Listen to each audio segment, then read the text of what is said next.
Hi again then guys, and welcome to another Sleeper Spec Undercover tune, and this is another requested build, this time for the Ford RS200. We've had of course 3 Sleeper Spec builds over the course of the weekend, and interestingly, and it wasn't planned this way, but they were all Fords as well, the Focus, the Mustang, and now the RS200. Now this particular car is already quick, it's reasonably powerful, reasonably lightweight, and often cars which are already good don't tend to see as big a jump in performance as cars which are bigger and heavier. So it was interesting to me to see what kind of a difference we could expect to see on a car which is already as quick as the RS200 is. Now we've gone for sport soft tyres, as we often do with these builds. You want to fit racing brakes and suspension. We have actually lowered the ride height by 8mm to 150.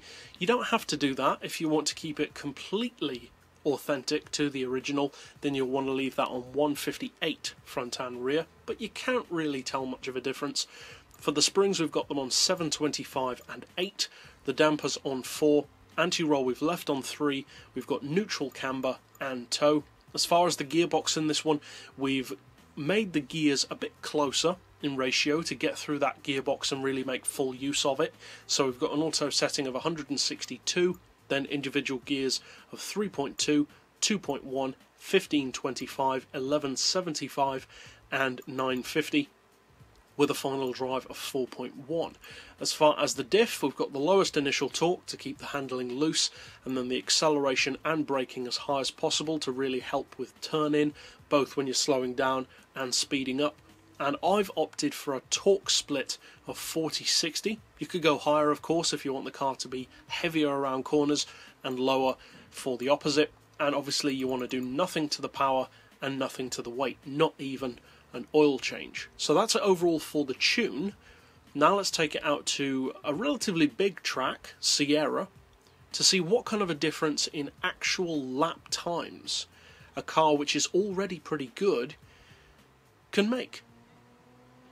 Now I wasn't exactly sure, as I said, what kind of a difference or how significant a difference this was going to make to the car, because it's a big track of course, and the longer the lap the bigger the difference you'll see in lap time.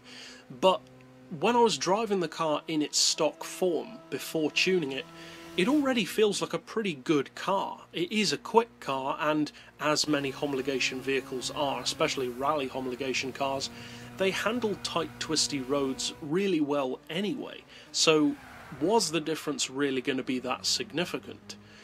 Well, it is significant, because as good as the car already is, the Sleeper Spec version tightens up the steering, stops it from wallowing around as much in corners, it stiffens up the body roll, makes the car feel, as it often does with these tunes, a little bit lighter than it actually is, and certainly makes it quicker. It gets through the gears quicker, accelerates quicker, and is a faster car overall.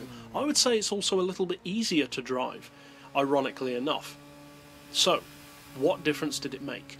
Well, the stock version got around this track in 10 minutes 21. The Sleeper Spec build, of course with the same PP, power and weight, got around in 9 minutes 49. 32.2 seconds quicker. That's a much bigger margin than I was actually expecting it to be. I was expecting maybe 20 seconds at best.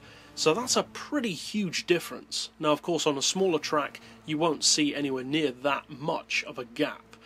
But the fact remains it's significantly quicker and a lot more fun to drive. So if you do decide to use this Sleeper Spec build, it's definitely a lot more competitive, and I hope you find it fun, as I certainly did driving it. So if you'd like to keep up with other builds like this, or of course request tunes, as I mentioned this one was, then be sure to do so down below, and to subscribe if you want to see these as soon as they're released.